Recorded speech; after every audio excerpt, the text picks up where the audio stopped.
Like LeBron though, or like Lonzo. Ooh, I'm a baller, yeah, shot caller, yeah. They love me, you can't touch me, nah, can't trust me. I'm too lucky. Look at me, look at you, what you see, what you do. Baby, please think it through, drink it up, enjoy the view. MVP on my crew, Nike on my shoes. Might be sipping booze, slightly feeling loose. If I want it, then I have it.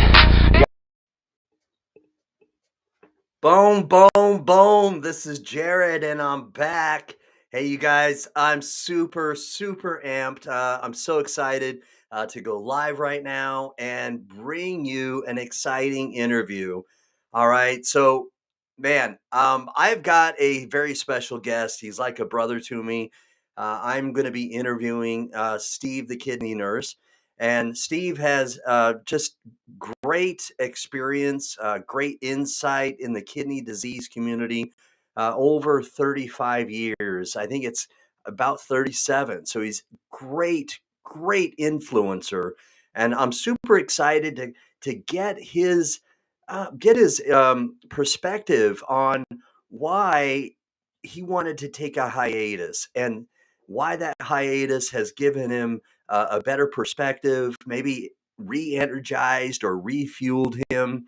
And so we're going to get his side of the story and get refueled ourselves by hearing his passion, because that's what you're going to get when you hear him speak, when you watch him. All right, you're going to sense and see the passion that he has for helping people in the kidney disease community.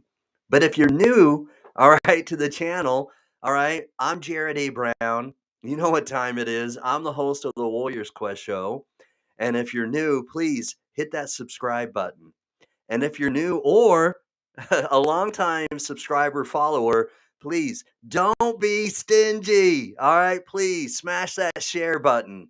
All right, thank you. I need your help, okay? Because we're always here to help our kidney warriors. All right, Lisa Gee is watching. Thank you, Lisa.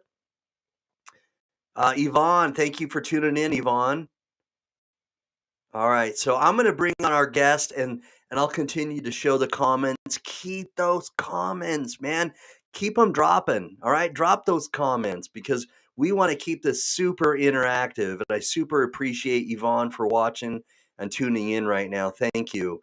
All right, so I'm going to do a very special VIP intro because he deserves all the respect. He deserves it. All right, special friend, a special brother to me. Here we go, VIP. Drop a comment. Make sure you give him a very warm Warriors Quest show welcome. All right, VIP. Boom.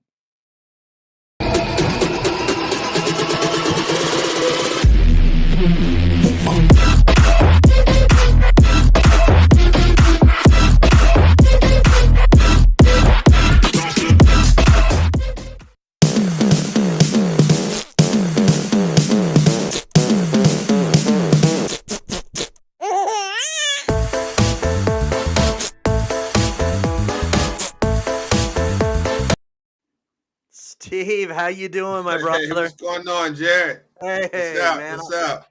it is a good day. Other than some minor hiccups with my internet, man, I'm doing really well.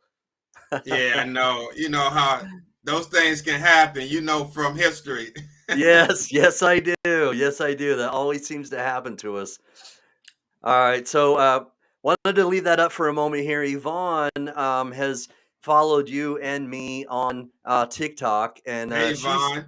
she's the one who wanted to become a living kidney donor for Britta, and unfortunately, the antibodies didn't mix well, if you know what Hey, I mean. And Margaret. so, Hmm. so Yvonne's still trying to go through with the paired exchange program, of course, Right. and but Britta is still trying to find someone else in the meantime. But Yvonne is a super great supporter and advocate of Britta, and still trying to make sure she's encouraged and everything. Margaret, how are you, Margaret? Look at that. Hi, Margaret. That's all right. That's all right. Yeah, and we got Izzy We need watching. we need more people like that to encourage We others do. to donate. Unfortunately, there's more people that need a kidney, that are willing to donate. And so we got to kind of turn those numbers around. That's right. That's right. All right, Izzy's watching. You know, I appreciate Izzy. She's been a co-host of mine in the past, and she watched my show just on Wednesday, and she asked if she could be a co-host again, and I'm happy to invite her to become a co-host again as well. So, if I believe she has PKD, if I'm not mistaken. So, Hmm. yeah. All I've right. talked to her and, offline. Oh, you have? Okay. All right. Just Hmm. recently then? Okay. Yes. All right, look at this. Hey, Here's Joe. our Hey, yeah, Joe. hey Joe. Good to see you, Yeah, Joe. thanks for watching. Yeah. All right, so we've got she says right here I'm hanging in here on dialysis now. I hope your session goes well. Mm. All right, so Monday, Wednesday, Friday. Is that So I home take it, dialysis? today's Friday.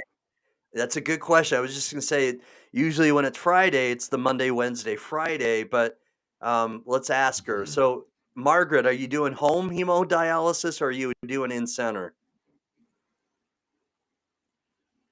All right, we'll get a comment probably very soon. But so, Steve, we're gonna get these comments. I'm so excited. We're getting a bunch of comments. I really am. I love it when our followers drop so many comments that it's hard to keep up with. I love that. But Okay. Yvonne says I filled out in Texas and Florida and West Virginia soon for S- uh, S- Sony or Tony Sinclair to be a paired donor. So. Um, and I tried to get her connected to one of my TikTok friends and I think she's being tested for him as well. And so she's, I've got so much admiration for her that way. That's awesome. Oh, she meant Stormy. Mm. That's awesome, man, that she's Okay. taking that initiative. Yeah, she is. So, but anyway, the reason why I'm putting this together, or we put this together, okay, is that you had asked me to to interview you and kind of get information out there, because everybody, n- you and I included, the both of us included, we all need a break. I mean, Hmm. and especially when we're so passionate, you and I have so much passion for what we do, and sometimes you need to take a step back, right? And Yeah, sometimes it's yeah. very therapeutic, natural, and healthy to do that. And Hmm. so we I want to kind of talk about that in regards to how you took a break and Hmm. how you feel that your hiatus from social media, how that helped you, what you learned from it, and and what you kind of gleaned in regards to what was good and bad and indifferent or whatnot. You know what I mean? Right, right. Yeah, absolutely, man. Well, like you said, I took about a 3-month hiatus, mainly from Facebook. I was here and there on TikTok, yeah. TikTok, posting videos. But the main reason why I took off from Facebook because I started letting my personal opinion about world issues come in between what I was supposed to be doing out there, which is kidney disease awareness advocacy. And so when I got a little bit away from that on Facebook and started injecting my personal opinion on certain events like Wade versus Roe or political, that's not really me. I mean, Right. it's me, but that's not what I want to focus on. And social media has a way of sucking you in. It does, especially Facebook. Um, you may have your personal beliefs but not share with people, and then when you see this, you get kind of not you but me myself get fueled inside and start interjecting my opinions and conversations that I shouldn't be talking about. And so I got away from the advocacy mentally, and I just had to take a break. And then in June, when I went to my doctor, I found out that my GFR, which is glomerular filtration rate, dropped me down to stage 2 kidney disease. And so I was Okay, eating okay. fast food, carry out Chinese food. I was eating all the things that I advocate to people not to eat. And here I mean, I'm only human, but Right. um, doing that. And so I had to take a step back and look at myself and start practicing what I preach. So during that time, when I found out that information, I totally did a 360. And so I don't recommend this for anyone, but as far as for myself, I eat one meal a day. Okay. Okay. I drink a lot of smoothies, healthy smoothies. Uh, I exercise every day. When I exercise, meaning either walking or I'm doing some type Mm-hmm. of movement. And just really just kind of since that time, I lost almost 30 pounds. I say about 27 pounds. I feel Wow. great. Excellent. And now it's just a matter of going and get my blood work done in a couple of weeks and see if I move my GFR back up a little bit, Increased it. a little bit back up in the 80s. Mm-hmm. But I mean, I know what I did for it to drop down like that. My cholesterol was double, 268, off the charts. LDL was up 181. So that right there was evident that I was eating items that I shouldn't been eating. So I didn't Okay. cut out all that and just came back to pretty much basics and eating what I practice, like fruits, vegetables. No more, I don't eat no beef. I may eat chicken here and there. It's fish, grilled. Fish. Mm-hmm. A lot of vegetables, a lot of water. I got my water here, Skyra, which is 8.8 pH. All right, right Um, on. yeah, Mm-hmm. yeah. And I cut out because I was drinking Calypso, fruit punches, Lipton iced tea. I was just not really caring. But again, man, I had to cut all that out I and feel you. really focus on what I needed to do. So Mm-hmm. that's what, So took me off. so you mentioned the high LDL, I think you put it. Is that the high bad cholesterol or what is that? Yes. Okay. Yes. All right. So you and I have that both in common then. So I take Simvastatin, I think, for that. And then of Yeah, I course, take a yeah. statin, but I'm only going to take it for a minute. Once my cholesterol, I don't recommend anyone do what I do. Always check with your doctor, but by me being a registered nurse, I kind of know some things, and so I'm using myself as the guinea pig, Okay, meaning okay. I'm going to take. I told my doctor, I was against taking cholesterol. He wanted to give it to me. I said I wanted to do it on my own. But then I thought, what I can do is take 2 months of it and change my lifestyle, get my cholesterol back down. Once I get it down, I'm going to stop taking it and continue my lifestyle. But the thing is, as we get old, I'm 58, these things start to, cholesterol build up. So sometimes, no matter with diet, you may need, some type of statin, which is a cholesterol medicine or something to keep that cholesterol down. So we'll see when I go back and get lab work done in about 2 weeks, maybe 3 weeks. And I'm going to share that on my TikTok live and show the comparison of when I took the labs in May. Okay, like a before and after. Before and after. Right. Yeah, very cool.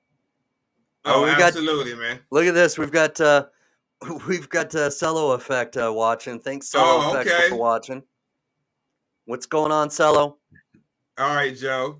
Hey, yeah, he was on live early. I mean, he was on his live platform earlier. I checked him out for a little while watching that video. Very cool. And we've got Melissa Bias watching as well. Need to do a show on comprehensive incompatible kidney disease. That would be a very good topic. All right, yeah, and Joe's talking about ginger. What ginger is underrated, for real. Yeah. And absolutely. Turmeric, or however that's pronounced, that's pretty good too. Yeah, and that's the thing. I just went on vacation, just got back from Dominican Republic, and my first time there, but I mean, pretty much everything there is organic. Cocoa butter, fruit, vegetable. Wow. I mean, different culture. They eat differently then, huh? Oh, absolutely. Absolutely. So I want to give a shout out to James. Thanks for watching, James, from Dadvice TV. And so, yeah, Joe's saying ginger and oats daily will bring that LDL down. Very cool. Yeah. Very cool. Yeah, absolutely. I'll have to eat more oats then, and definitely more ginger. Very cool. Yeah, he's right about that. Yeah. And that's one of the things that I use in the smoothie that I make is ginger, pineapple, cucumber, and I use the pineapple skin. I cut it off and boil it, and I pour off the liquid to use as the base. Pineapple skin has an enzyme in there called bromelain that helps with respiratory, and so I use that as the base and mix it up. And so yes, ginger is one of the items that I definitely use as an ingredient.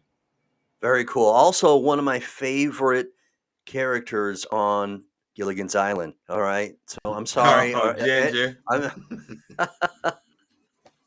Marianne, but anyway, so that's the millennials and other people probably don't even know what Gilligan's Island is, though. All right, so man, that how did you feel, and when you met with your doctor and he presented to you that your GFR had decreased and it had gotten lower, how did it make you feel? I mean, what was going through your head? I was like, damn, I messed up. That's not the word I used in my mind. Right. But effed up. Yeah. But the thing about this, by me being in the dialysis field, and you start hearing, about your kidneys, for me, I start to thinking, things that just all these different thoughts.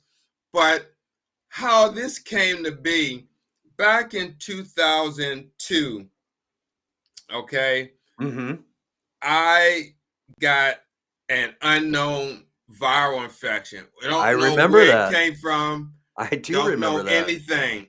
Yeah. And it caused all these symptoms, caused me to lose weight, That's scary. fatigue, had these red splotches called erythema multiformes, which developed kind of scabs on my head, on my chest, on my back. And I was spilling 3 grams of protein in my urine, and my liver enzymes were up, my blood pressure up. And they didn't know where this came from. I mean, by me being in the field I am and where I worked at the time, I knew a lot of doctors, doctors from the infectious disease department, nephrologists. So I was getting all types of consults behind the scene trying to figure out what the hell was going on with me. They did multiple battery of tests. Everything came back negative. And so as soon as this viral infection came, it like went away maybe about a week later. Okay. I was down to maybe 150 pounds, 145 pounds. If you could, right now I'm down to about 180. All right. Okay? All right. So I was at 206 in June. I'm down to 180, 178 like 3 days ago. Okay. But I got down to that, man. And so since that time, every year I've been monitoring, going to kidney doctor. Same one I had about almost 20 years, guy that I really feel comfortable with, named Dr. Choi, Asian doctor, really, really good. And so I've been monitoring my protein to see if I've been spilling any protein in my urine, which I haven't. And so that brings me to June, one of my regular appointments. And when he told me that, I was like, I was a little like down, but not down, but I knew what I'd done wrong. Okay. Because I don't have diabetes and my pressure is under control. And so what I kind of did is looked at my cholesterol was high, my LDL on my kidney numbers. Okay. And then the day that maybe I took the labs, maybe that night I could have had something that was, high in cholesterol, or, I'm just saying, because if your cholesterol's that high, it's like a buildup.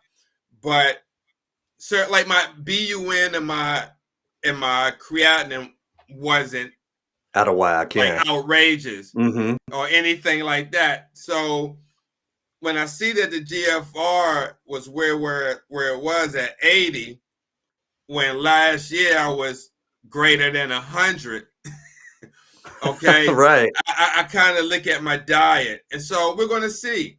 Once I get the lab work done, we're going to see if those numbers crept back up. I also incorporated faithfully Renadil, which is a pre-probiotic dietary supplement that helps maintain kidney health. So I've been taking that faithfully. I invested into that, and we'll see what happens, man. And I'm excited to hear more about it. Yeah. The one thing I do know for sure is that once you know you have this disease, the earlier you know, the earlier you can stop the progression by changing your lifestyle and preventing further damage. So important. Yeah, and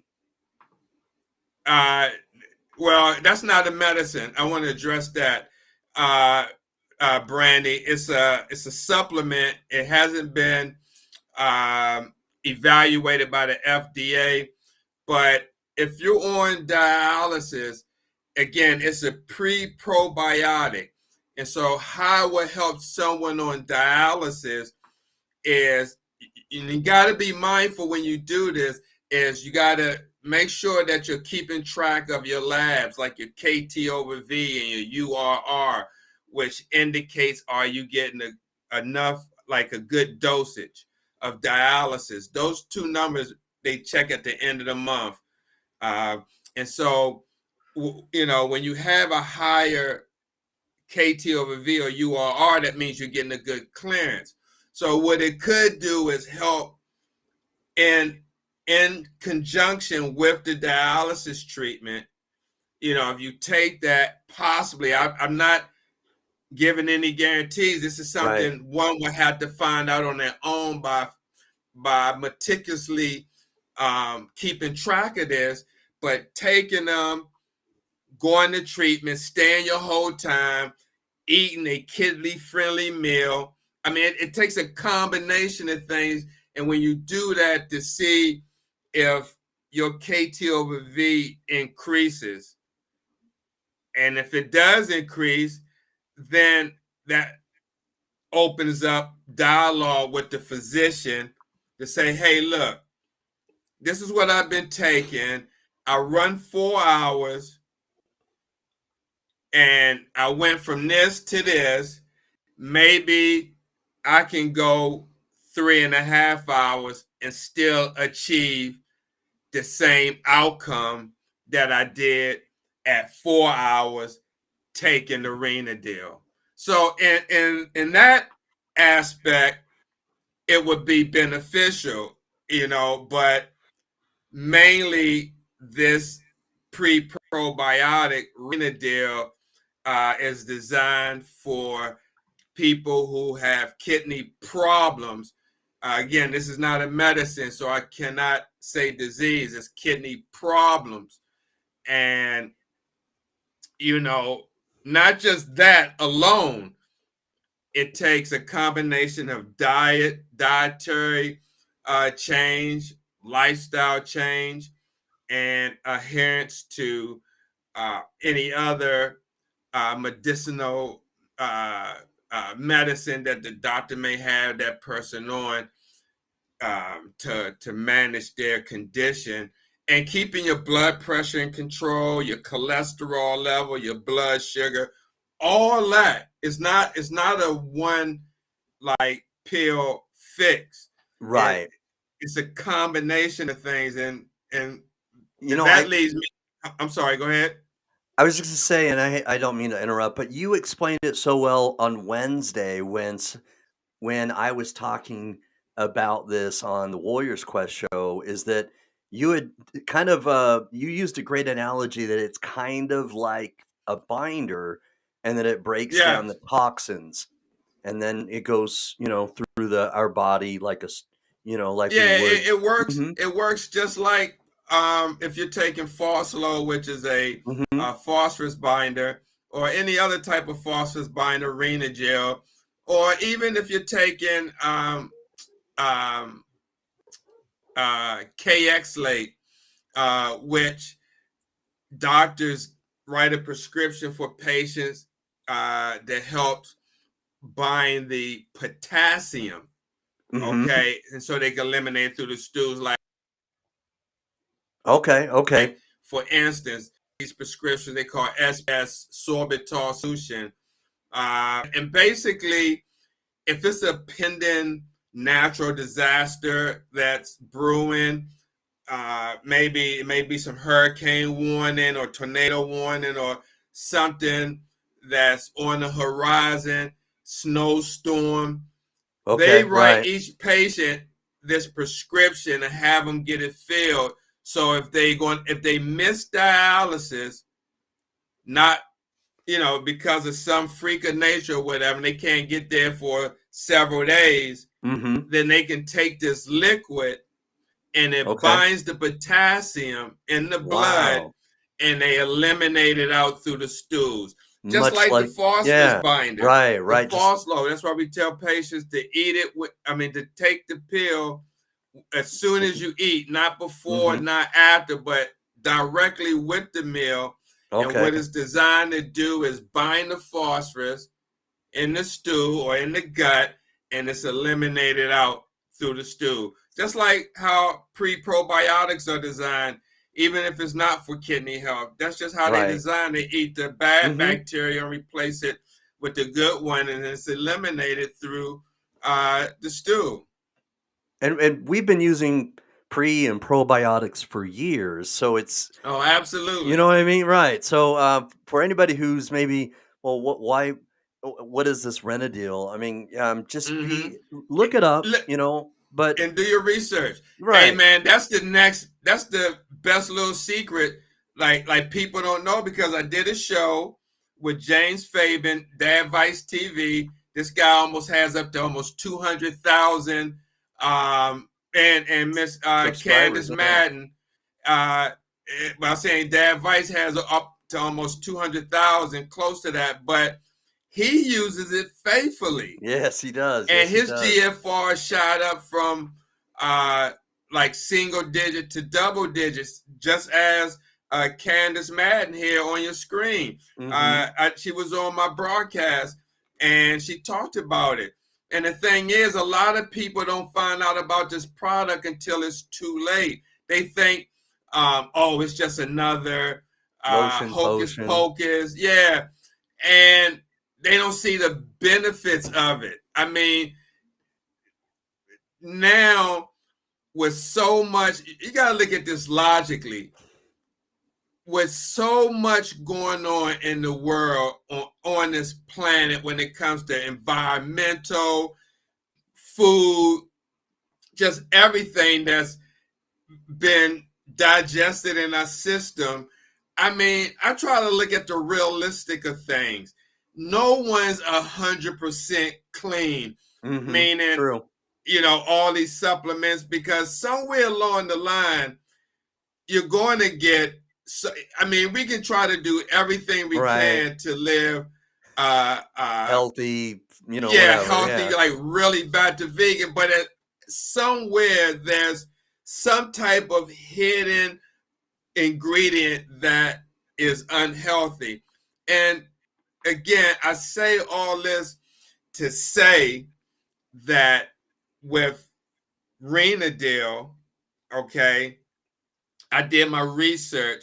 I looked at the studies, and I actually looked at the testimonials and talked to Mhm. actual people who used the People who use product it. that Yeah. kept them off of dialysis or stopped the progression. Now, again, it's not a one It's not. supplement pill fix. I mean, you got to No. do other things Right. in conjunction to see a beneficial outcome. But first, everybody's Yeah. body is different, and you got to look at what's going on with your health. If you got diabetes, had it for 30, 40 years, and you're at the brink of, kidney failure, you may be a little too late. Okay. Mhm. I mean, Right. that's just to be realistic. Now, if you're at stage 3, 4, and maybe 5, because Candace was at 5 and she went from single back to double. But again, everybody's body is different, but it helped her stay off dialysis for a period of time where she didn't have to Mhm. start like a lot of people when they find out that they're at single digits. They Mhm. have, the Immediately, doctors right. encourage them, depending on if they having any symptoms. If they having some adverse symptoms from that kidney failure at say 10%, 9 or 8% kidney function rate, then the doctor's going to start them. But then you have, then you have, um, people who it just, may not be able to help stay off dialysis. Right. We're all different, Um, and yeah, by exactly. no means are you saying that this is a cure or that No, this not at is all. yeah, right. Not at all. But this is Because gonna help maintain if you right. stop taking it, then it's it's not eating the It's not breaking down the toxins, yeah. bacteria, that puts a load on your kidneys.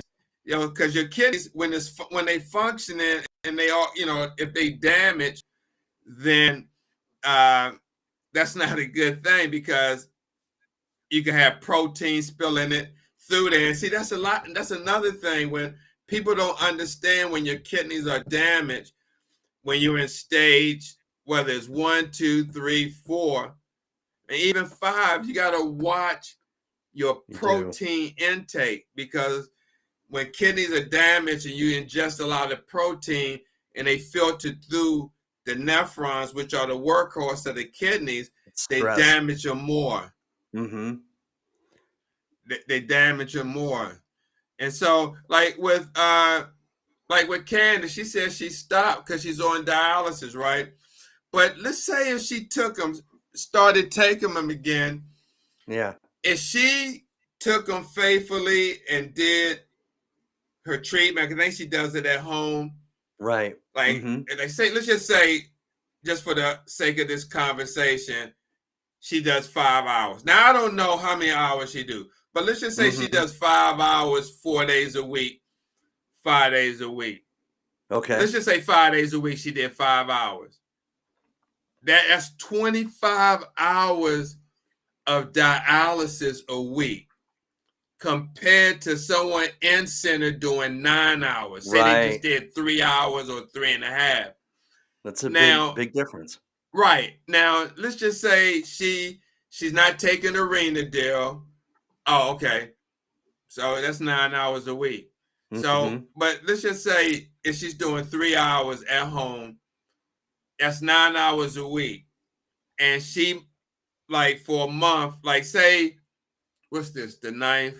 So, like, let's say, like, this is the 9th. So around the 1st of the month is when we do blood work. Between the 1st and the 5th or the 6th, they draw labs.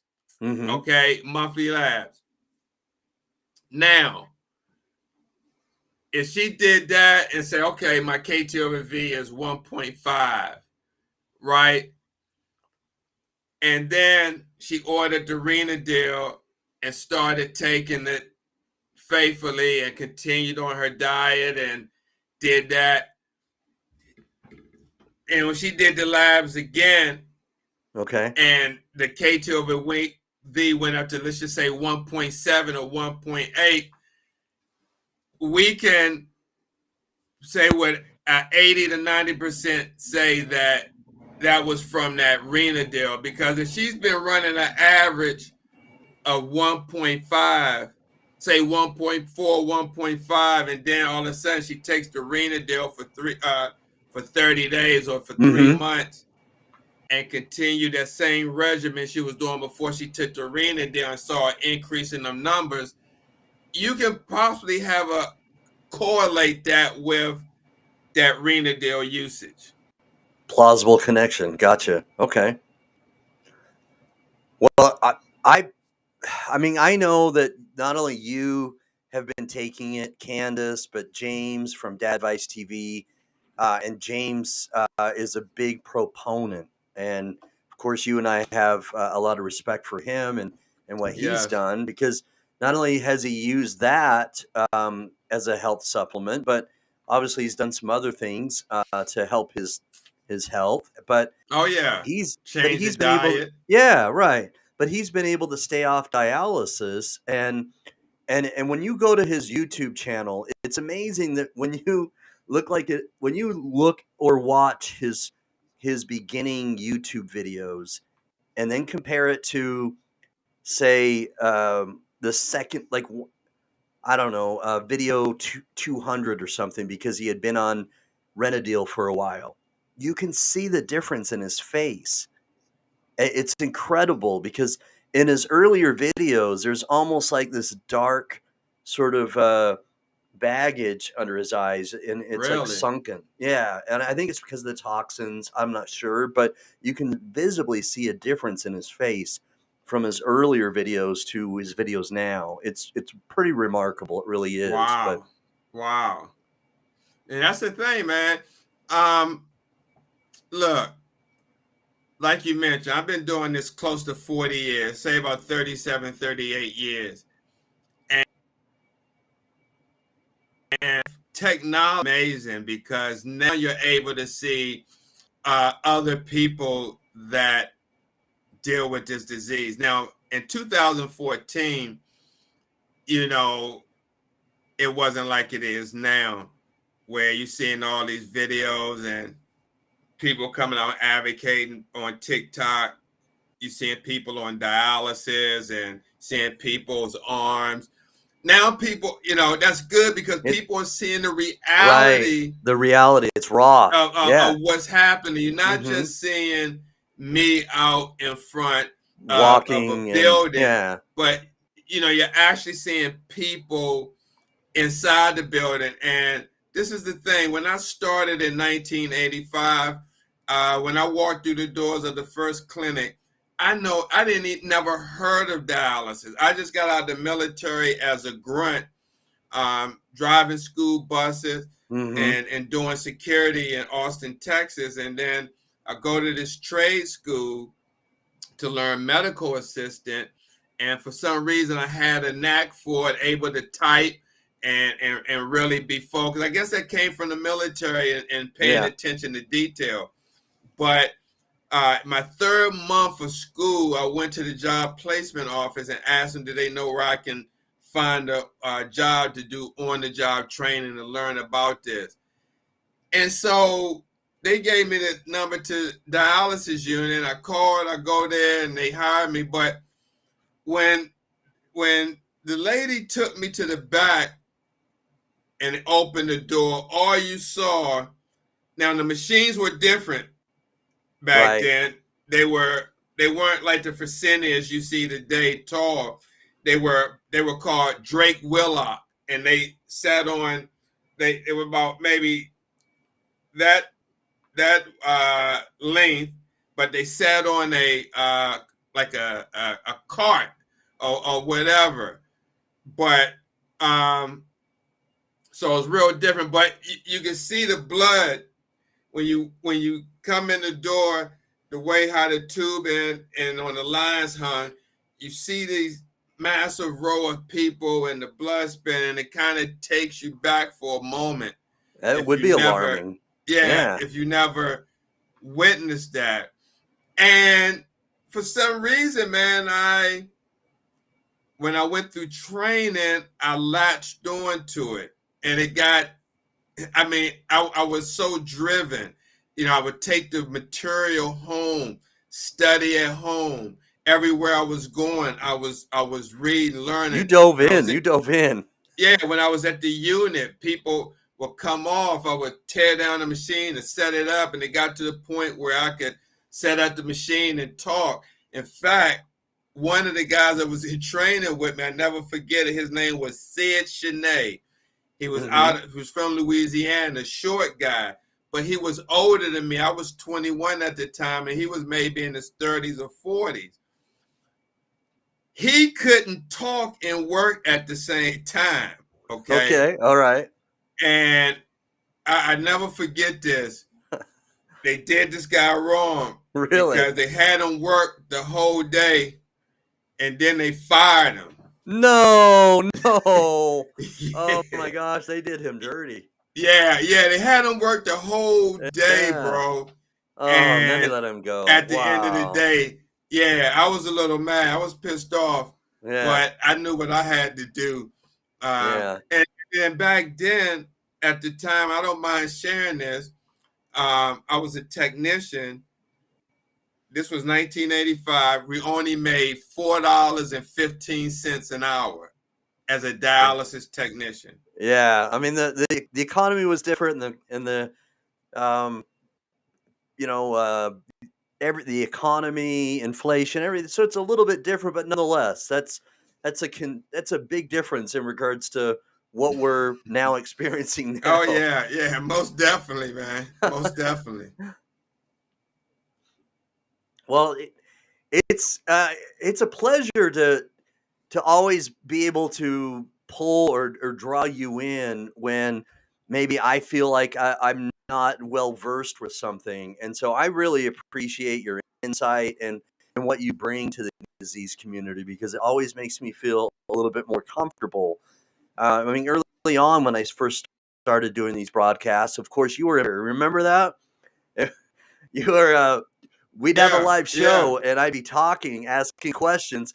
And then you'd actually message me and say, "Hey, say this or do this," and you would give me some direction, and slowly I've I've become more familiar with the lingo, and I've gotten a little bit more, you know, uh, familiar with this or that. But nonetheless, I I really want to thank you. I know I've said it before, but I want to thank you publicly because I honestly don't know how I would be advocating right now without your guidance or direction and your insight. So I have a lot of respect and I appreciate what you've helped me do.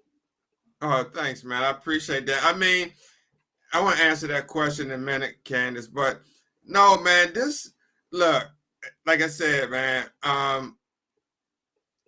this disease impacts a lot of people. When I say a Mhm. lot of people, a lot of people. We just seeing a fraction of people on social media um, talking about how they deal with this, in different groups on TikTok, different social media. But you know, we got to think about the family of people dealing with disease. And so when it comes to kidney disease and when it impacts somebody that don't know nothing about it, never heard about it, they was enjoying their life, living their best life, and then all of a sudden, boom, you know, their kidneys fail. Now it's a new normal. I mean, it's a real new normal. And a lot of people that's on here can tell you that because at the end of the day, if one goes on dialysis, I mean, this is the truth. And I mean, the truth is the truth. There's no cure to kidney disease. I mean, and, you know, when I hear that, and by me dealing with kidney disease, it's like, you know, if there's no cure, then you can stop the progression because nobody wants to go on dialysis. You know, that's nobody signed up for it. It's just the way the cards were dealt, and that's how I always looked at this disease when treating patients. When I first started, is that I could be sitting in that chair if life was different. I could have been born and could have been sitting in the chair, and that person sitting in the chair could have been my technician or nurse. I always approach every situation like that, like if I was how I would want to be treated, and that's how I Mhm. always delivered my care and looked at things.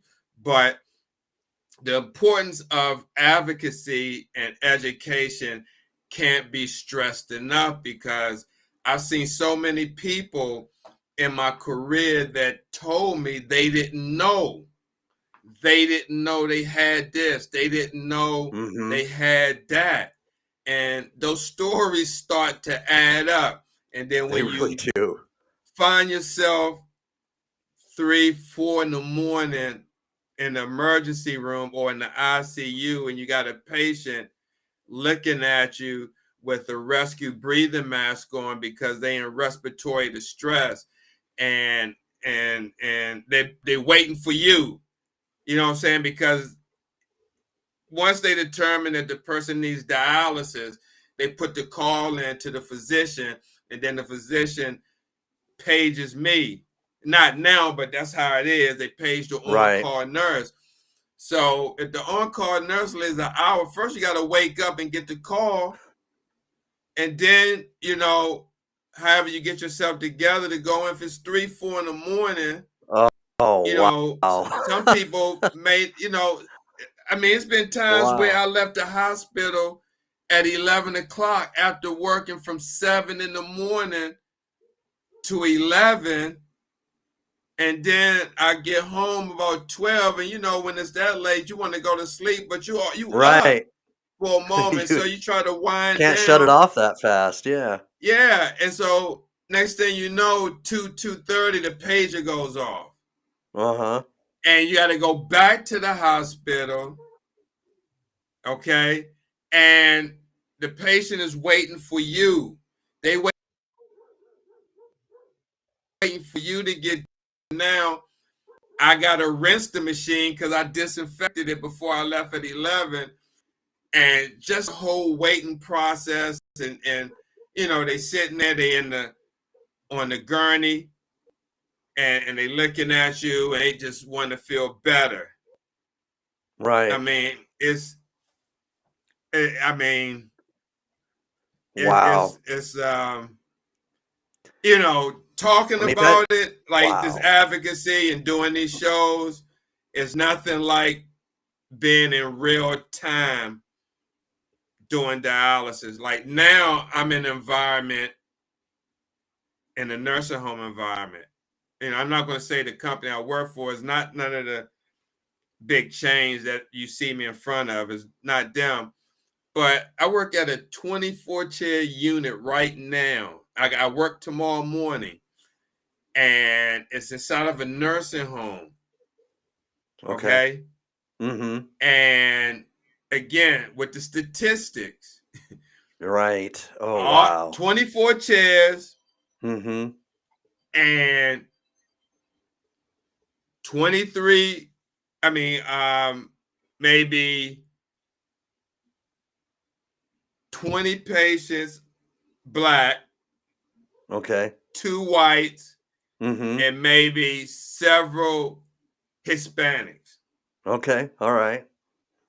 That's just on Tuesday, Thursday, Saturday. I haven't talked about Monday, Wednesday, Friday.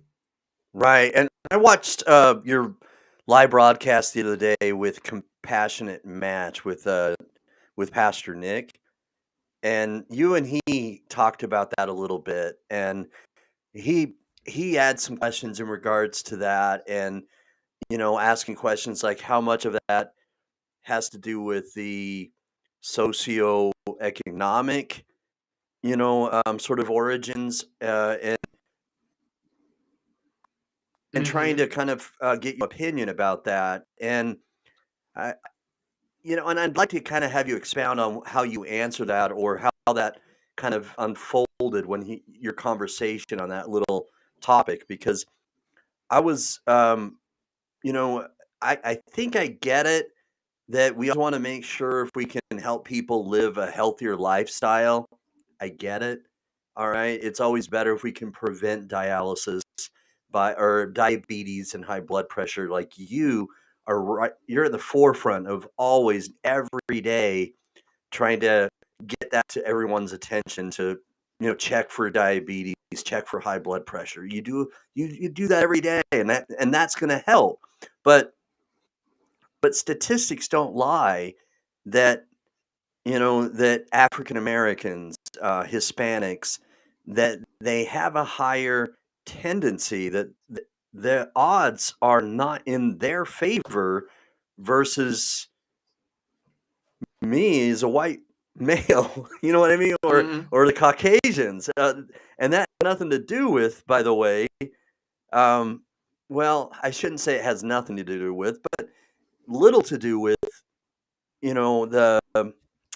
the diet. I think isn't that just necessarily biology, or help me understand uh, how that works, because I'm a little lost because statistics don't lie, right? Mm-hmm. So, all right. So, we are grown adults, and the truth is the truth. We all know the history of Blacks in this country. Okay.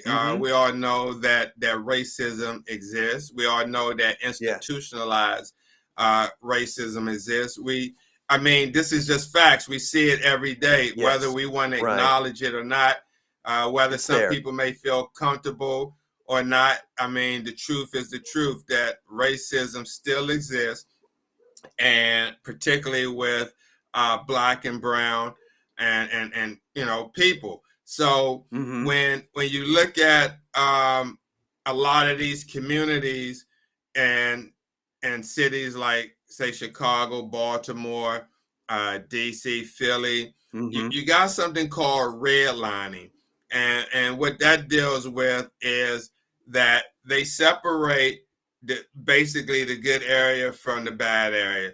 And so Okay. we all know in a lot of urban communities that are highly populated with blacks.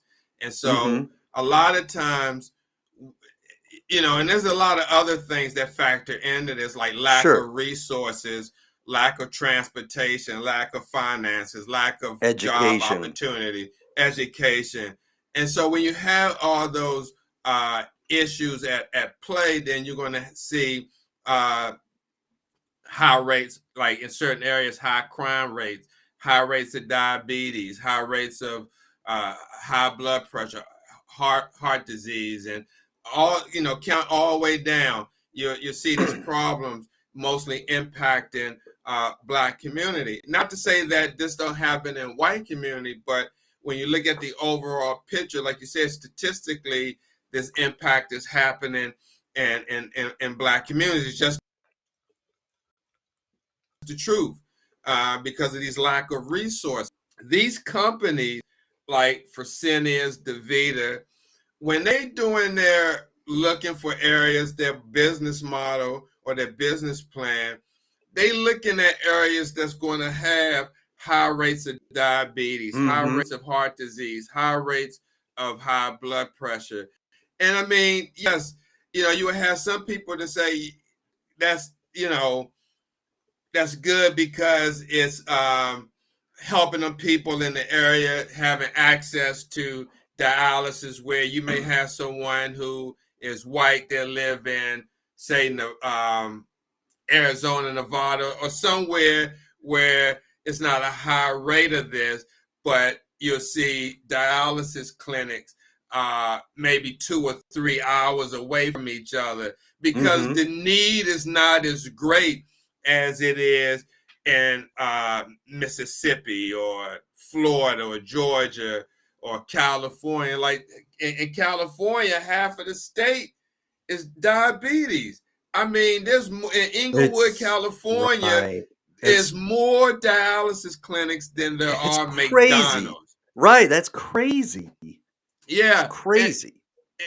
And so my particular spiel with these clinics is they're being more reactive than proactive. I agree.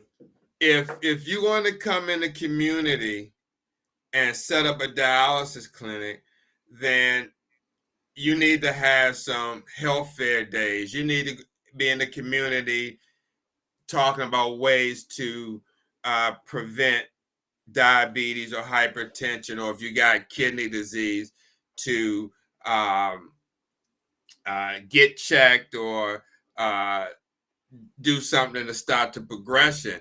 The only time these companies do any type of proactive education is when the person gets referred, say at stage 4, and they go see a nephrologist, and the nephrologist says, I want to send you to kidney class. They go to DaVita or something, and they take a little class and they teach them, the what I talk about in my book, like the different treatment options, anemia, and certain things. But what's happening, okay, what a lot of people don't understand what's happening, and it don't. This is how I paint the picture, but you won't see it like that. But this is known by working in the field. They're pretty much grooming. They're grooming the person. So when it's time for dialysis, they're going to be going to that clinic. They're going to be a patient, right? They're going to be a patient at that facility. Okay, it's not, you go to the class, it ain't going to be no backup. I'm going to, hey, what's going on? Are you watching this? Like I used to work in disease management as well. And disease management is where you manage the disease, and like whatever disease process you got going on, heart disease, diabetes, whatever. And I happen to work for a company called Healthways that did one of their departments was the end-stage renal disease department, and certain insurance companies, health insurance, have this component where if the patient, say, is stage 3, stage 4, stage 5, and haven't started dialysis, we call them up on the dollars, automatically have a headset on, they got their information on the screen, because it's all passed through interchange through the insurance company, whatever. But we're able to send out information to them with the touch of a button, ask them how they've been doing. They still taking this medication, they got that medication. Now, if people are being monitored like that, wow, there's a chance for progression. But then the person got to be, susceptible to learning, because some people, when they go to their doctors, and if the doctor do try to tell them about the condition, they may not pay attention to it and continue on their same lifestyle and not make any changes. And so it goes both ways, but it starts with education and letting the person know so they can make that decision. It does. A conscious decision. Definitely. And I'm forgetting who. Oh yeah, it was Lisa Gee, who said, "But many fast food." So I want to touch on that just briefly, because I found information, and I did a TikTok video about this, where McDonald's was kind of in trouble for having influenced lower income communities by putting kids of color in their commercials, and trying to influence urban communities to eat their food. And so they were in trouble for doing that, and so well, look, man, sometime when you sell hamburgers and stuff, you get what you pay for. And my grandkids, my daughter, sometimes buy them McDonald's, and I try to educate, but I mean, I'm not their parent, but I don't eat McDonald's because I know what, how that food is processed and everything else. But the point is, man, is that all these fast foods, when you see this, and when you're working, say you may be working 2 jobs, okay? Some people working 3, and you don't get when you come home, you may be tired. You're working 10, 12 hours a day. You may not want to cook when you come home. And right. You may be one that if you're taking the bus or public transportation, you may not want to stop at the grocery store when you get off or catch the bus to go there. And you may be susceptible to want to go to the fast food right down the street from you. And when you're doing that for years, it adds up. And then take into account, if you don't do any exercise, if you live in a sedentary lifestyle where you don't do any movement, any action, exercise, walking, gardening, just anything to burn calories. If you're eating fast food that's 750, 800, maybe 1,000 or 2,000 calories per meal, like McDonald's.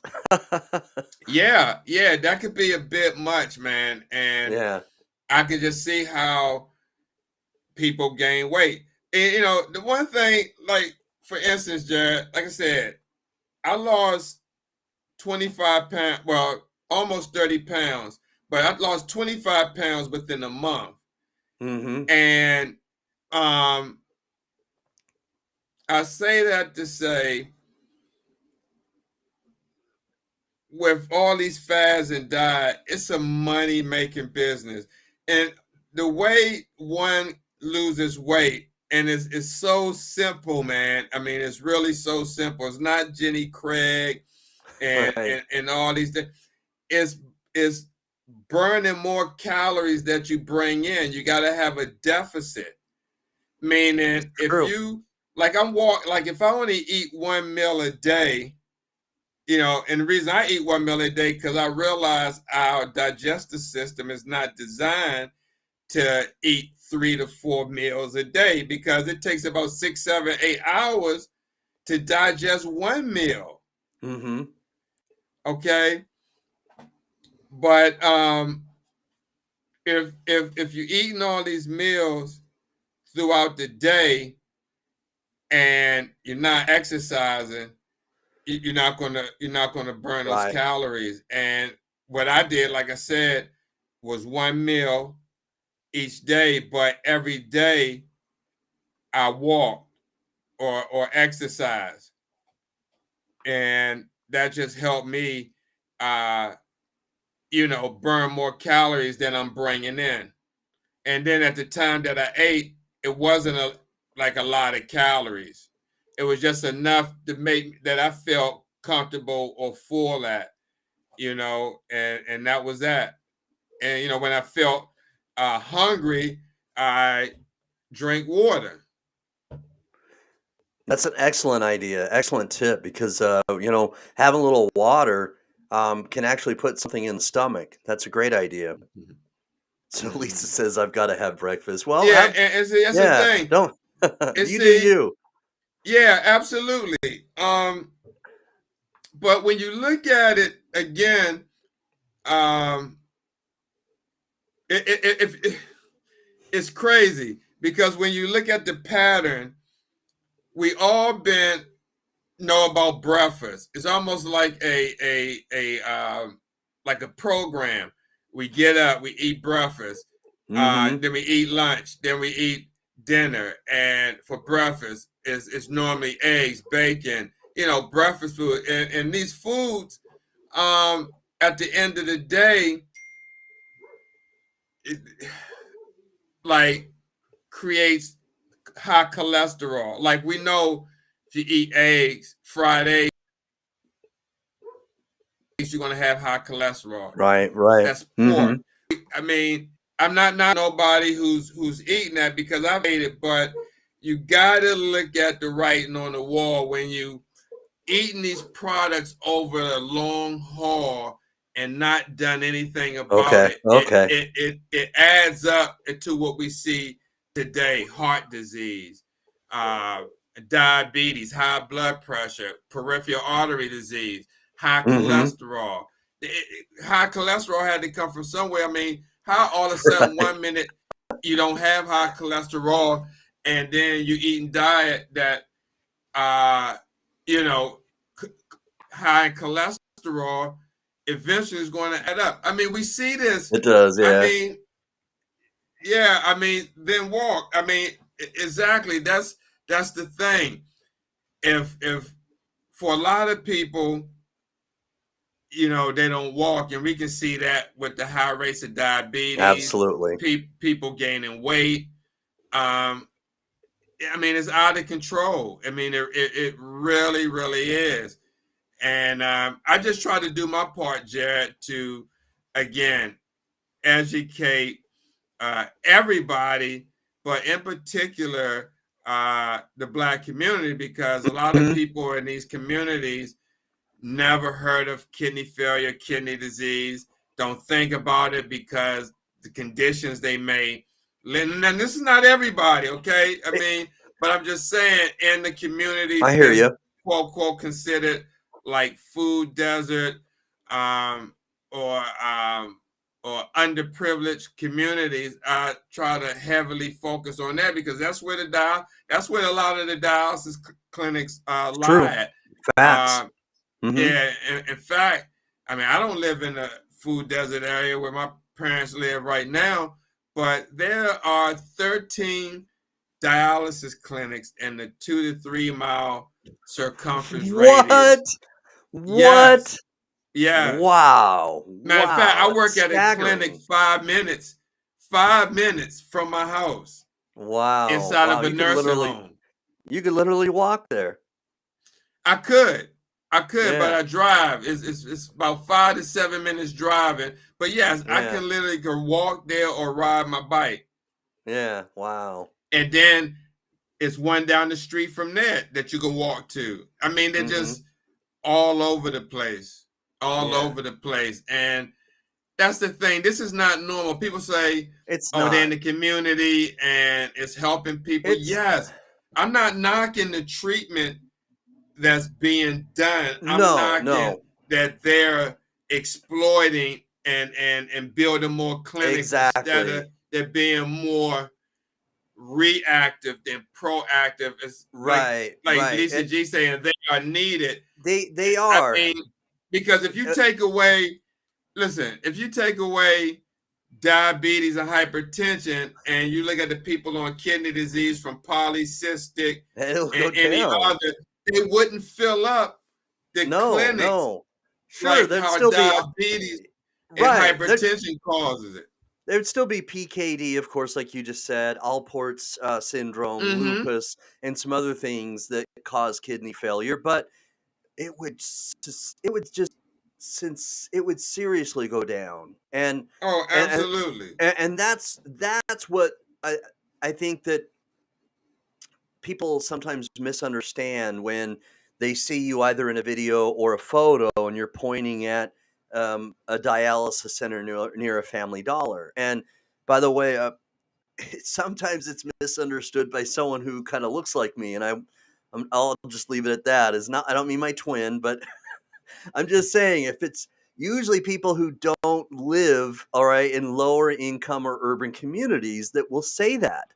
I'm just Mm-hmm. being honest. That's my opinion, and I may be wrong, but I just think that they're not as privy. Okay, they don't understand because they don't see it, and I'm not going to say they're closed minded, but they're ignorant to what's happening, and that's what's sad. Okay, and that's we need to open people's eyes, and the more we open their eyes, they'll understand that back in if we look at the statistics, okay, that if we look at the health statistics, yes, there were still diseases back in, say, for example, 1850 or 1889, but the amount of people who had kidney failure back then, come on, they were eating things that were on the land back in 1847. There weren't all these fast food restaurants or restaurants that we have because okay, I'm not here to alarm people, but the amount of sodium in restaurants is out of control. They want you to they want you to think that it tastes good. So they're pouring in the sodium, all right? And then of course the amount of sugar or carbohydrates that you'll find in pizza, pasta, all sorts of things. The restaurants are really that's our vice here in America in regards to food. Okay. I lived in Germany for 2 years. You lived in Germany, okay? And they eat potatoes, carrots, more than we do, okay? It's been a minute since I've been there, but nonetheless, I still think it's probably pretty similar, all right? Is that there are other countries that don't eat out and eat at fast food restaurants as much as we do. So I think that is our detriment. And to put these fast food restaurants and Family Dollars, all right, in the urban communities, they're making money because of that, and that's where it's a shame. That's where you're trying to bring attention is that Mm-hmm. if we if we if we gave more education about what sodium does to that it increases high blood pressure. Okay, if we look at the amount of sodium, for example, in a soda, all right, or energy drink, right? In some cases, it's like 150 milligrams, all right, and Mm-hmm. and then the amount of caffeine, which can increase the high blood pressure, all right, and so I'll get off my rant here, but it just infuriates me. It really does, and that's where the education is lacking, Mm-hmm. and that's what you're providing, Steve, and that's what we want is we want to decrease the type 2 diabetes. We want to decrease the hypertension. And if we can do that, then it's a win. You're right. We're helping people. That's what we want to Oh, do. But absolutely, absolutely. I wanted to so answer P this teach. question. Yeah. Yeah, thanks for that. I do 2 to 3 miles. I go to a park near my house. There's a couple of parks here in Washington, D.C., Maryland area, go to one called Greenbelt Lake. It's a nice big park, and you walk around the lake, but about 2 to 3 miles a day.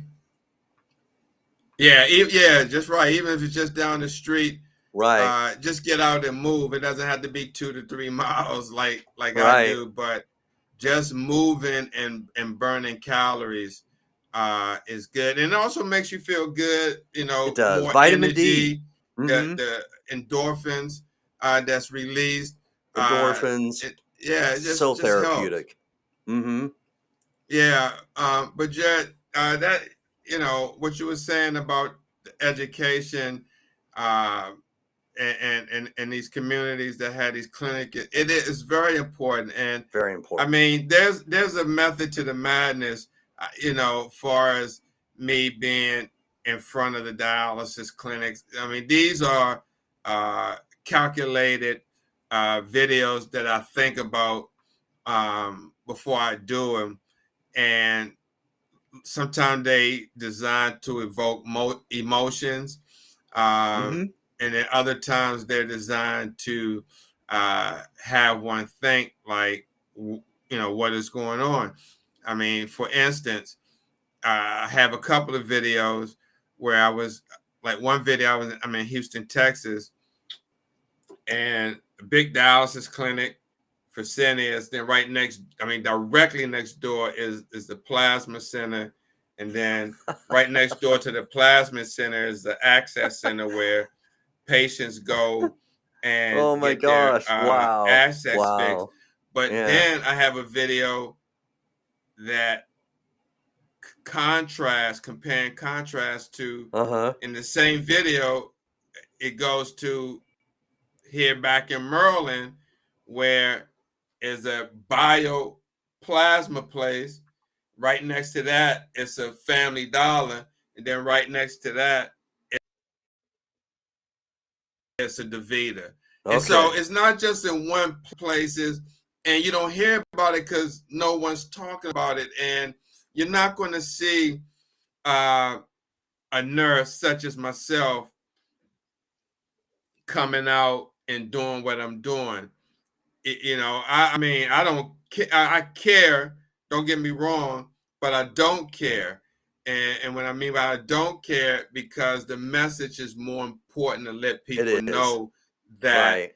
yes, you may have a clinic in your neighborhood, but that's not normal. Like, if you see some of my videos where I'm in communities where it's a dialysis clinic right across the street from somebody's house or Yes. apartment building. Uh-huh. I mean, back in the day when I started, you would Would never have never. seen Yeah. that.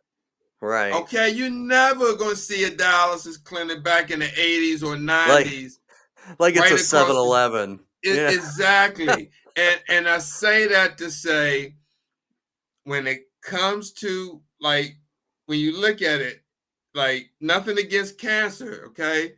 But when you talk about treatment centers to go get chemo or whatever, you see these places near medical facilities. You Mm-hmm. don't see them placed in certain communities next to, Strip and a lot mall of or people do chemo. yeah. A lot of people do chemo, right? And so kidney disease is the ninth leading cause of death, greater than breast cancer, prostate, but you don't see The radiation or attention. Yeah. chemo places next to Dollar Right. General or Or Crawford Red Fast Food. Lobster or Exactly. But you see, dialysis treatment centers is the only chronic disease right. treatment that you see that are in, underprivileged communities, or, in the suburbs. I mean, they're just everywhere. Now it doesn't matter. In fact, even though diabetes and hypertension are the two leading causes, you can get, let me say this before I say that. You can have diabetes and hypertension and not go on dialysis, okay? True. So everybody who gets diabetes or hypertension will go on dialysis? No. but a high percentage, very high percentage, if it's left untreated and not managed, are going to head down that road. Mm-hmm. Okay, they're going to head down that road. But what I was going to say was, now those two are not the only things that you got to watch out for. You got to watch out for if you're dealing with mental health. Say one's dealing with mental health and the doctor gives them lithium. Yes. Now yes. you got to watch your lithium levels. They got to be Mhm. monitored, because long-term lithium use It can cause damage kidney the kidney. failure. Mhm. Okay.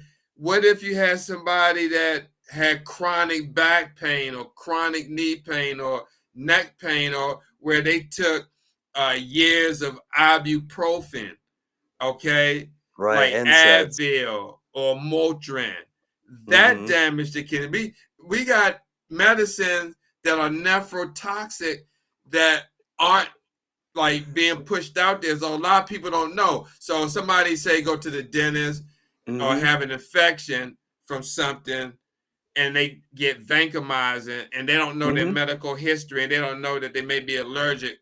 Like, they can get vancomycin, that can knock out their kidneys. They can get strep throat, that can knock out their kidneys. Acute I kidney mean, injuries, yeah. yeah, it's just so many things now that can cause, like you say, acute kidney injury. That you can get COVID and get acute Mhm. kidney injury. I know people who got kidney disease from COVID that's on dialysis right now because Mhm. of COVID. Damage their kidneys too much, right. Right. And so, somebody can have a bad heart and go to a hospital and get heart surgery. That can knock out your kidneys for somebody's parents. So it's so many ways now that can lead you to kidney dialysis, is that education is so important. Okay. I mean, when you're going to have all these clinics, more than 7,500 and growing across the United States, then you got to have something that's going to, if you find yourself in the category of Stage possibly, 3, yeah. 3, 4, or your Stage 2, parents, yeah. you got to be equipped and armed to, be prepared. And that's why I did how to survive outpatient hemodialysis, because a lot of people, when they find out that they got kidney disease, it's like a fast track. Like, they go in the emergency room, they get diagnosed, they get admitted, they get the catheter put in, they get the treatment. Now it's time for them to be discharged, and here comes the case manager, okay, to find out where they live at so they can find a dialysis clinic near them. Okay, and Mhm. what ends up happening, it may be a clinic right down the street, right, like 2 blocks over, but they may like the kidney doctor that was on consult that admitted them and was taking care of them, and he may have a clinic across town that could be 5 miles away. And he'll get that patient to try to go to that unit, because say the patient say, I want to stay with you, then the doctor be like, I don't go to that unit that's 2 blocks from you. I don't have privileges there. I got privileges at this DaVita unit that's 7 miles from you. And then they'll do that. They'll go right past one clinic to go to another clinic. Right. Seriously. They do. It does And, happen. I've and interviewed people that have said that. yeah, and so that's why I did this book. So if someone was to have this book and read it right before they start outpatient, Mhm. then they know what to expect. I designed it to hopefully eliminate some Right. anxiety, because it's not going to eliminate all, because we all It won't. wants to know the unknown. Like, if you're about to start dialysis treatment at a clinic that you've never been before. You don't know nobody there now. This is where you're going to go pretty much for the rest of your life or until you get a transplant. Or unless you transfer and go somewhere else. Right, to Now, another clinic or whatever. yeah, Or do you're home going to be going dialysis there, and there's going to be people come and going, like any occupation. All right, you may be there, and you may meet a technician or a nurse that you really like. I mean, that put you on and everything. And then next thing you know, you come in, that person's not there. Maybe they left or they got fired. So there's a lot of movement, people leaving, coming. Now with the staff shortages, you got clinics that's running very short. Staff having 4 patients where they used to having 3. Now they may have to do a 4-patient assignment. They may not be used to that. And, you know, when you got taking care of 4 patients, you putting 4 patients on and taking 4 patients off dialysis. If you're not really mindful of what you're doing, you can make a mistake.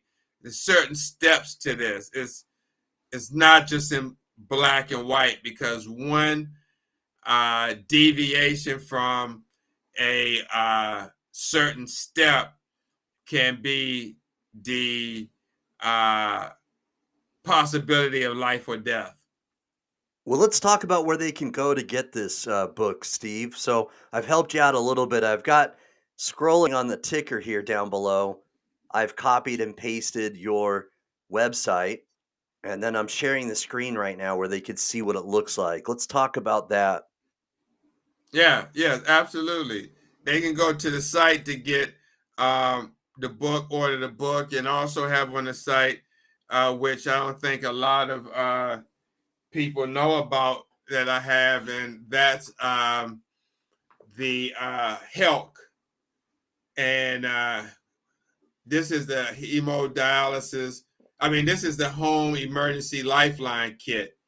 And what this is, man, what happened, what made me come up with this is, had a patient in the past that was bleeding for a long time at the clinic. We got them to stop, and they went home, and they bled out at home and passed away. And this kit, for a lot of people or their family members, when they're at home and they start to bleed again for whatever reason, they may not have anything there. They may have to use a towel or whatever.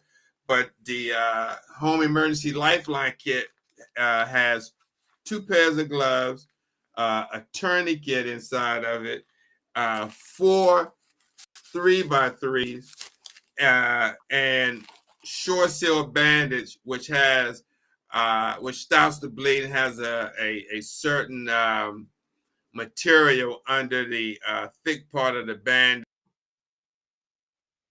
aid that, and this, again, this is just designed if you start bleeding again, that you got something handy to get to stop the bleeding. So that's on there. Awesome. And and it comes with pressure bandage.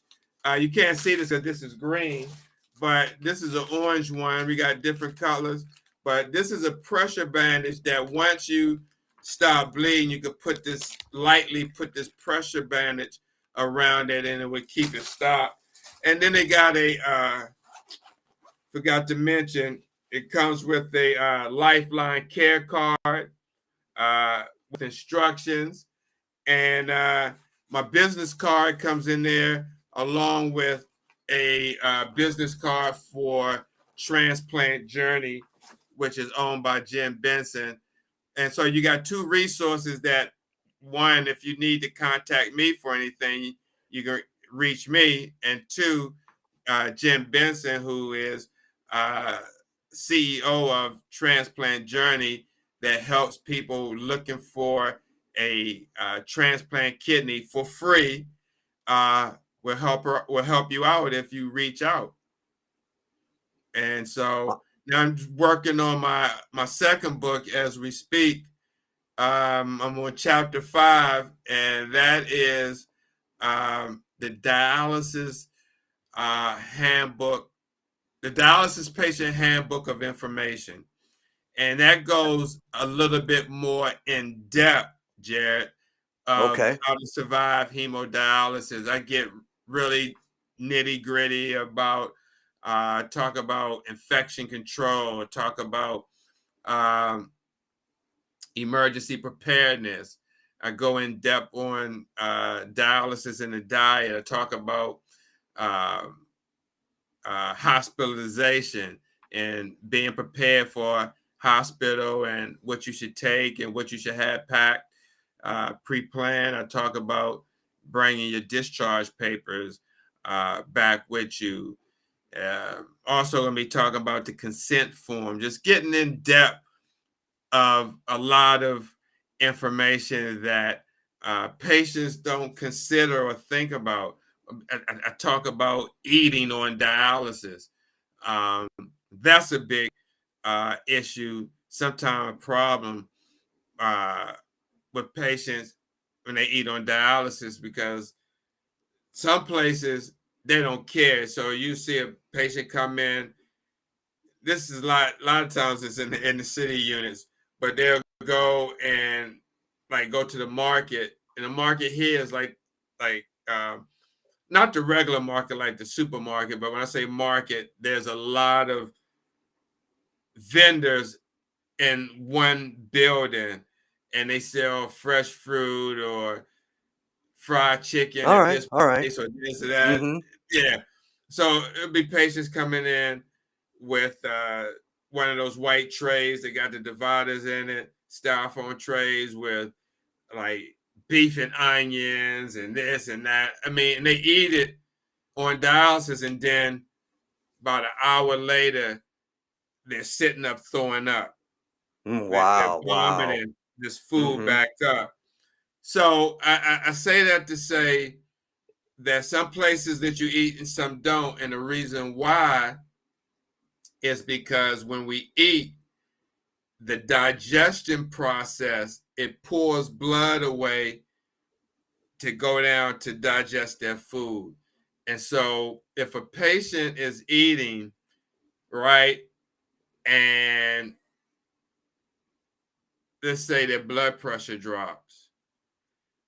And so if their blood pressure drops while they're in the middle of eating and swallowing their food, there's a possibility that they can choke or aspirate on their Mm-hmm. food. So they pass out and they're in the middle of eating, then everything kind of goes, kind of lax, and you're not chewing and digesting the food, it's in your throat or whatever.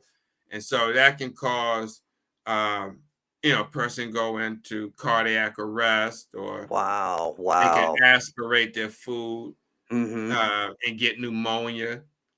And so there's a lot of things in that book, almost like little secrets, but Mm-hmm.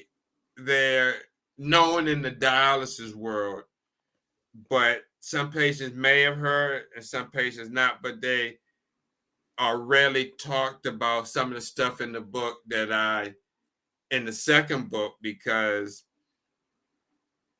now a lot of times you don't have the staff able to sit down and educate the patient. It's almost like a fast track, like get them in and get You them out gotta quick. hurry. Yeah.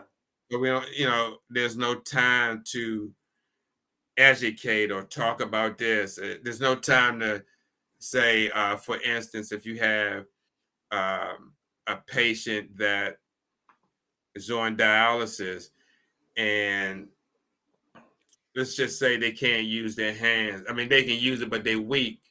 So Okay. they may not get the education on emergency evacuation. The power goes out, or if it's fire in the building or something happens and the patient needs to disconnect and get off dialysis. We got a bag where we had these clamps in it, and they can clamp the line off. But if they can't physically, I was looking for the lines I had, but if they can't physically clamp those lines because it's these thick clamps on the lines. Like I said, I was trying to find if I had. Oh, wait a minute. These right. So this is a Venus line right here, the return line. Okay. And so this so this is the Venus line, and so this part right here goes to the patient.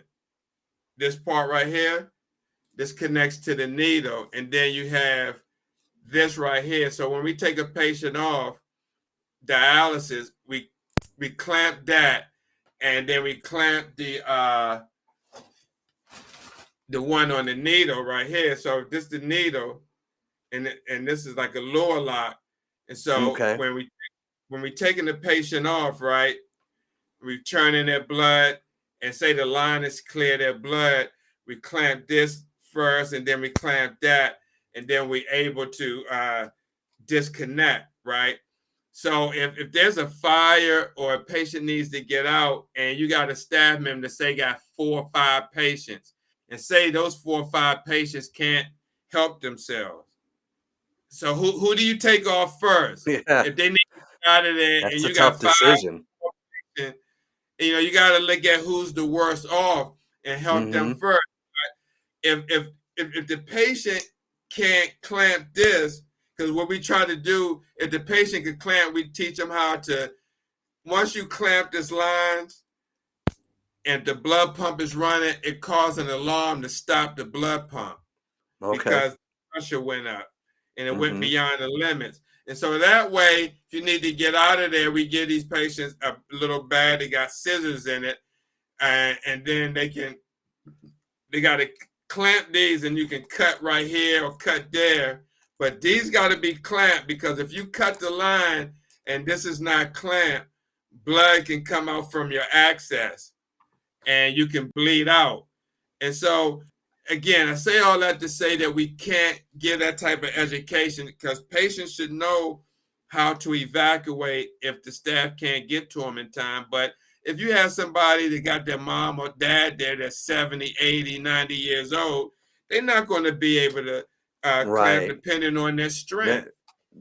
Not only the strength, but, you know, they're also probably going to be a little, I don't know, overwhelmed, frantic, right? Yeah. Yeah, so that's what the second book goes into greater detail. Again, it'll be an easy read and understand. So, and one thing I want to say, there was on TikTok, and even not just TikTok, but even patients that may think this, there's been talk about patients drinking pickle juice doing dialysis to help with the cramping.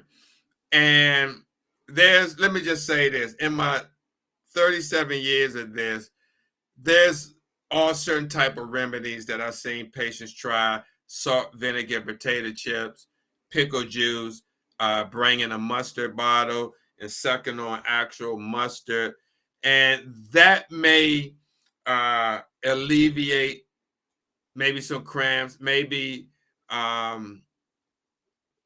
psychologically it may help, but there's no medical or benefits or anything in literature that says pickle juice you know is used for cramping, or eating mustard or salt and vinegar potato chips. In fact, that will increase your blood pressure because of the high rate of sodium. Right. So this is what happens with the cramping that a lot of people don't understand. It depends on how much you're taking off fluids between treatment. And you notice when I say a lot of fluid, I mean anywhere from 3 to 4 liters between a day. And I've seen people gain like 5 to 7 liters, okay, between treatment. But if you're constantly taking off 4 to 5 liters and you're trying to take it off within 3.5 hours, that's where the cramping comes in. And now you need to control your fluid intake or reevaluate your dry weight or target weight. And that weight is how much a person is without fluid on, where they feel comfortable, where they have a comfortable blood pressure, they're not cramping, and they feel good. But when you start taking all this extra fluid, after you get past the fluid that needs to come off, now you're getting into fluid that doesn't need to come off. Now you're going into the muscle tissues and taking that fluid, causing like heat cramps or Charlie horse. And that's because the fluid is depleted from the tissue. Yeah. And it's going to react. And so that's why we give the normal saline. I thought I had to. Oh yeah, it looks like this is a little bag, but you've seen the big bags, which are one liter bag. This is only 100-liter bag. So we would give something like this much fluid out of a 1,000-liter bag, maybe 200 to 300 cc's of fluid to help with the cramping. And then you have patients who say, no, don't give me the fluid because you're putting it back on. But that is what's going to help you. And if you don't do that, what happens is a lot of patients go home and they may be below their dry weight. That's why they cramp, because they're below the weight that the doctor sets for them. They go home and they may be sleeping and the cramp, and that's where they're cramping at home. Yeah. And so what we tell them, if that happens or your blood pressure is low, get yourself some chicken bouillon cubes. Or if you like beef, get the beef bouillon cubes, those little cubes. Yeah. Pour some water, put it in there. That has high sodium content. That's going to bring your pressure back up, and it's going to help with the cramping. Just remember, with chemistry, with the hydrogen molecule and the sodium, wherever salt goes, water is going to follow behind it because they bond together, molecularly. Yeah. And so if you eat Chinese food, you eat chicken wings or eat something that's high in sodium, you're going to immediately feel thirsty afterwards. And so we drink and drink and drink till we think we quenched our thirst. But now we're just adding more fluid on. And then if you don't urinate and you're adding this fluid on, it can be a bad deal for a lot of people because if now the fluids build up, maybe in your ankles, be in your lungs, and if they're in your lungs, with some people, when they try to sleep at night, they can't lay flat because you got so much fluid in you that's going to be hard to breathe. So now they got about 3-4 pillows stacked behind them. So they're up in what's called a semi-Fowler's position. And that's the position where you see people at the hospital on the gurney when they're in the ER, and they sitting up kind of like at an angle. And in medical terms, it's called the Fowler's position. And now you can breathe. But again, man, it all centered around this disease and being educated and know what's going on, so you can implement measures to stop the progression, or and prevent further damage. Or if you're almost there, learning what you can do to manage your kidney failure, whether it's getting on the transplant list preemptive, or knowing about your treatment options. So if outpatient is not good for you, then you can do it at home. And it's just so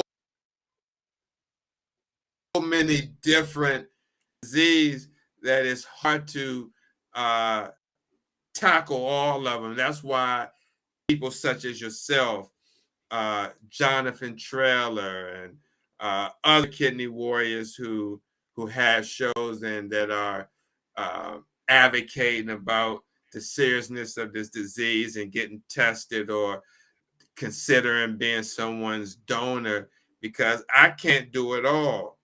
I mean, no one can do it all because there's so many different angles Mm-hmm. to this disease. Okay, I'm just Right. I'm Agreed. just addressing a small portion, but I feel like the portion that I'm addressing is the most important one, because if the person knows how to prevent from going down and being a statistic, now this is the thing, Jared. They not only have to worry about being a statistic on dialysis, now they got to think about if they're going to try to get a transplant or just remain on dialysis for the rest of their life.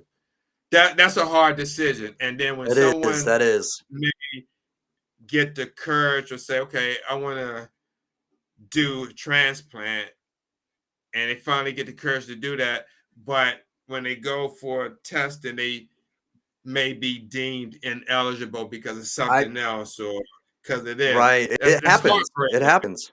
It It is. does.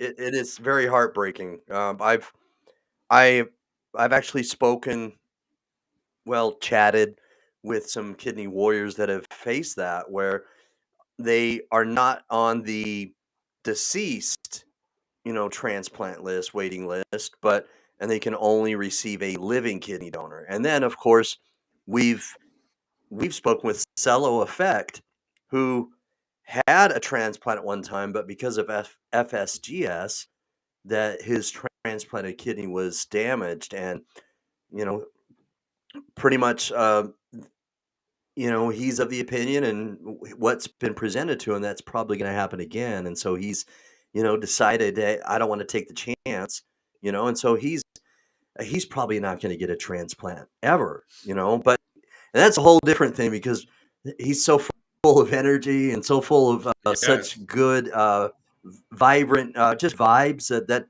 we could have a whole nother topic just on what he does. He's incredible, but we're running a little bit out of time here. I want to Right. emphasize to anybody who's watching this that Steve has not only the book that you can order, the new book that's coming, the Lifeline Kit. But he's amazing to watch in regards to his TikTok videos. And if you comment on his TikTok videos or his YouTube videos, he'll respond and get back with you. So please don't, replay this, share it with somebody who Hmm. wants to rewatch this show so that they can hear it from the very beginning because of all the information that he's given. It's valuable information. But I want to thank you, Steve. Thank you for coming on and sharing your insight. And Oh, hey, thank you, man, man, for doing this. it's my pleasure. Yeah, Again, man, this is very important. it is. It's so important. So you and I are going to continue to advocate. We're going to continue to help people know more about how diabetes and hypertension can cause kidney failure. And we're going to continue to be in front of the TikTok and YouTube and whatever we can. And I'm so thankful that we're doing this together and that we always collaborate because it's a good partnership and I'm thankful for it. Thank you. Here, brother. Same here. I appreciate it. You're welcome, brother. We'll have a blessed evening and we'll talk soon. Okay. All right, man. Take it easy, Jared. Thanks, man. Good Thank night, you. everybody. All Good right. night, Peace. everyone. Peace. All right, you guys. So we've heard from Steve, the kidney nurse. Please, the information scrolling across here right now, bookmark it on your browser on Google or Safari. All right, you can find his book and information. All right, at stevethekidneynurse.com. Again, he's got his book, How to Survive Outpatient Hemodialysis. That was I almost got tongue twisted there. And then he also has a new book that will be coming out. And then you can also find, again, information on his site about the Lifeline kit that he's talked about. So please send people to his website, watch his TikTok videos, and give him a listen anytime you have a question. His information is invaluable. All right. So please check out his website, check out his TikTok videos, get educated, know more about how to prevent diabetes type 2 and hypertension, and at least how to maintain and slow it down. All right. So be blessed. All right. Peace and blessings. Appreciate, have much respect and love for you all. Thank you. All right. Where's that outro? All right. There it is.